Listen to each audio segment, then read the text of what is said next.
Hi అండి, అందరికీ నమస్కారం. Welcome back to our channel veg basket. నేను మీ స్వాతిశ్రీ.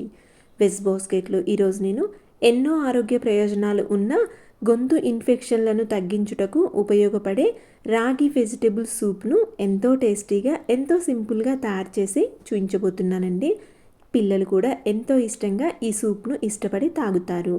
దీనికోసం ముందుగా స్టవ్ ఆన్ చేసుకొని ఒక ప్యాన్ పెట్టుకొని అందులోకి 1/2 లీటర్ వాటర్ను యాడ్ చేస్తున్నానండి. ఇప్పుడు వాటర్లో కొన్ని సన్నగా తరిగిన క్యారెట్ ముక్కలు, కొన్ని సన్నగా తరిగిన బీన్స్ ముక్కలు, కొన్ని స్వీట్ కార్న్, కొన్ని పచ్చి బఠానీ, అలాగే 1 టీ స్పూన్ వరకు సన్నగా తరిగిన అల్లం ముక్కలను యాడ్ చేస్తున్నానండి. ఇప్పుడు ఒకసారి బాగా కలుపుకొని వెజిటబుల్స్ కొంచెం సాఫ్ట్ అయ్యే వరకు ఉడికించుకోవాలండి. అల్లం ముక్కలు సన్నగా తరిగి నీటిలో యాడ్ చేయటం ద్వారా అల్లంలోని ఫ్లేవర్ వాటర్లోకి చేరి సూప్ తాగేటప్పుడు గొంతు ఇన్ఫెక్షన్స్ నుంచి ఉపశమనం కలిగిస్తుందండి. ఇప్పుడు ఈ వెజిటబుల్స్ ఉడికేలోపు ఒక బౌల్ తీసుకొని అందులోకి 3 స్పూన్ల రాగి పిండిని తీసుకుంటున్నానండి. ఇప్పుడు ఈ రాగి పిండిలోకి కొంచెం వాటర్ని యాడ్ చేసుకొని ఉండలు లేకుండా కలిపి పెట్టుకోవాలండి. ఇక్కడ రాగి పిండి ప్లేస్లో జొన్న పిండి లేదా ఓట్స్ పిండిని కూడా మీరు ఉపయోగించుకోవచ్చండి. చూడండి, ఈ విధంగా ఉండలుగా లేకుండా రాగి పిండిని నీటిలో కలిపి పక్కకి పెట్టుకోవాలి. ఇక్కడ వెజిటబుల్స్ అనేవి ఉడుకుతూ ఉన్నాయండి.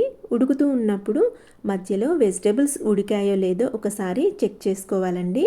వెజిటబుల్స్ మరీ మెత్తగా ఉడకాల్సిన అవసరం లేదండి. కొంచెం సాఫ్ట్గా అయితే సరిపోతుందండి.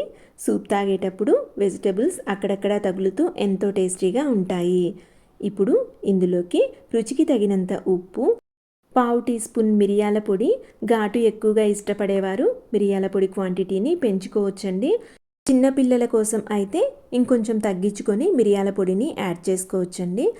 ఇప్పుడు కొన్ని క్యాప్సికమ్ ముక్కలను సన్నగా తరిగి యాడ్ చేస్తున్నానండి. క్యాప్సికమ్ ముక్కలు ముందే యాడ్ చేస్తే బాగా మెత్తగా అయిపోతాయి కాబట్టి లాస్ట్లో యాడ్ చేస్తున్నాను. ఇప్పుడు వీటిని ఒకసారి బాగా కలుపుకోవాలండి. ఇలా బాగా కలుపుకున్న తర్వాత ముందుగా కలిపి పెట్టుకున్న రాగి పిండి నీటిని యాడ్ చేసుకోవాలండి.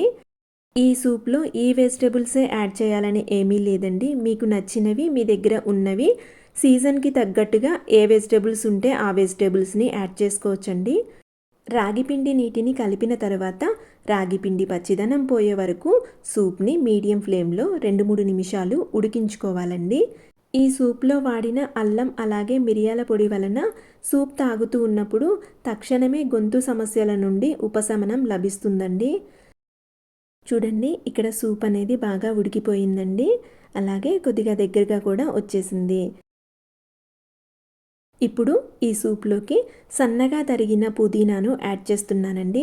పుదీనా వలన కూడా మనకి గొంతు సమస్యల నుండి తక్షణమే ఉపశమనం లభిస్తుందండి.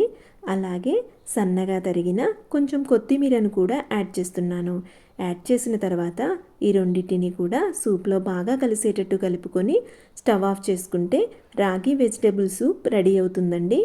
చిన్నపిల్లల కోసం అయితే కొంచెం అల్లం క్వాంటిటీని మిరియాల పొడి క్వాంటిటీని తగ్గించుకొని యాడ్ చేసుకుంటే పిల్లలు కూడా ఎంతో ఇష్టంగా ఈ సూప్ని తాగుతారండి. రెసిపీ నచ్చినట్టయితే లైక్ చేయండి, షేర్ చేయండి, కామెంట్ చేయండి.